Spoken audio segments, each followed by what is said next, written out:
Welcome to our Devos this week, and we are talking about a new way of working. A lot has changed in this world, but all of us, for the most part, whether we're at home or whether we're retired or whether we're full-time in the workforce, we all have to figure out ways to deal with the work and the things that we have to do that are before us. So we are looking at some new ways of thinking about work, and today I have a really exciting one. But it's kind of off the beaten path about just what you do. When you think about the tasks and responsibilities you have each day, I want you today to think about your time. Think about your time. That's a new way of thinking about work. So much of what we do is focused on getting the next project done, making sure that we have all our ducks in a row and that we get as much work completed as we can. And all those things are good. But have you ever stopped and thought about the way you handle your time and manage your time? Few of us do. But in reality, time is the most crucial of all the resources that we have. And it's also the most fleeting, because none of us can create more of it. It's passing. Every moment that passes is a moment that we cannot regain out of our life. And the Apostle Paul knew this too, because in Ephesians chapter 5, verses 15 through 17, he says, "Look carefully then how you walk, not as unwise, but as wise, making the best use of the time, because the days are evil. Therefore, do not be foolish, but understand what the will of the Lord is." Now, his emphasis here is on the fact that we have to be aware of the days being evil, that they're fleeting, and that we have to do what we can to live for God, to have a life that represents what God is doing in it, and to make sure that we know that the wiser we get about our time, the more we honor him. The lazier we are about how we examine our time and what we spend time on, then it's going to be harder for us to make the use of it. So I'm going to share with you a couple things that you might not recognize. And I'm going to, for those of you that are working constantly, for those of you that are doing things all day and, it's nonstop, I want you to really ask yourself the question first is, how much am I actually getting done? There's a lot of studies written that as much as people work, there's a point where it becomes a diminishing return. Now, I'm not saying that you should work less and leave your work earlier, but what I'm saying is the quality of your work is actually more determined by how much you are doing given a certain amount of time. So you have to be really conscious. When are you most energetic?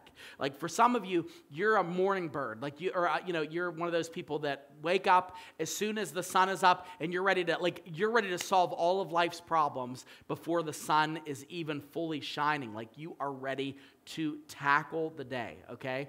But then there are those of you that you're a night owl. Once the sun goes down, then your energy starts to kick up and you become creative. You think about different things. This is when you have the most meaningful conversations. You have to know that about yourself. So ask yourself, when am I at my best when it comes to productivity?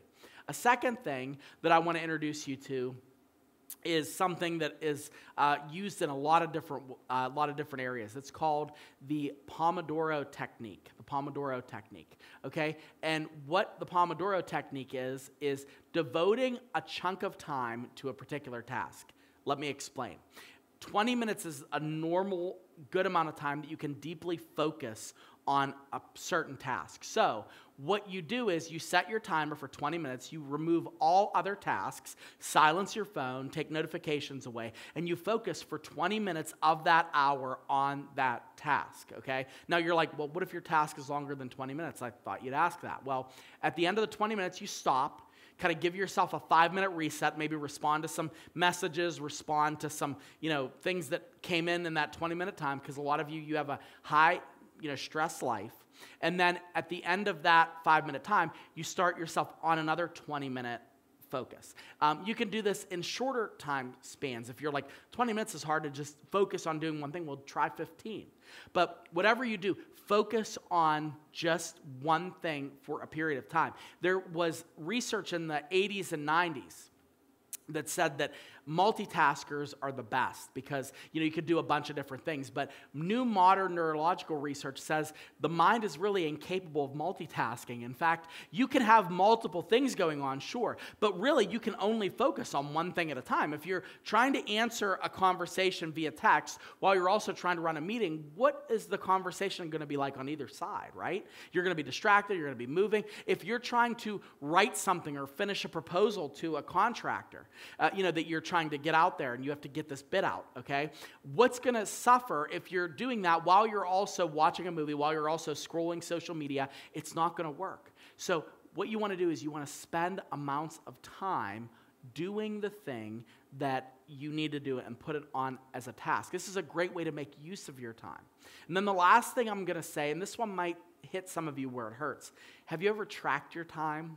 I mean, really, have you ever written down, taken a moment and written down what it is you do each day? It's a really revealing thing when you start to chart what you do, okay? So the best way to do this, you could do it on your phone. There's probably apps that do it for you, but you can take a notebook and just write down, the times that you're conscious, like starting at 8 a.m. or whatever, if you want to start marking it at a time. And just every 15 minutes, write a couple words, what you did. 8:15, I answered these calls, I sent this email. 8:30 to 8:45, I talked to so-and-so. And every 15 minutes, make a marker of what you did. You will learn so much about what you're spending your time on. You're going to see how much of it is going into the digital toilet when you scroll social media, or when you're responding to text messages that aren't really emergencies, or when you're just refreshing emails and trying to look for something to get into. You're going to find really quickly that you have more time than what you think. So be wise about your time, and that will bring you to a new way of thinking about work.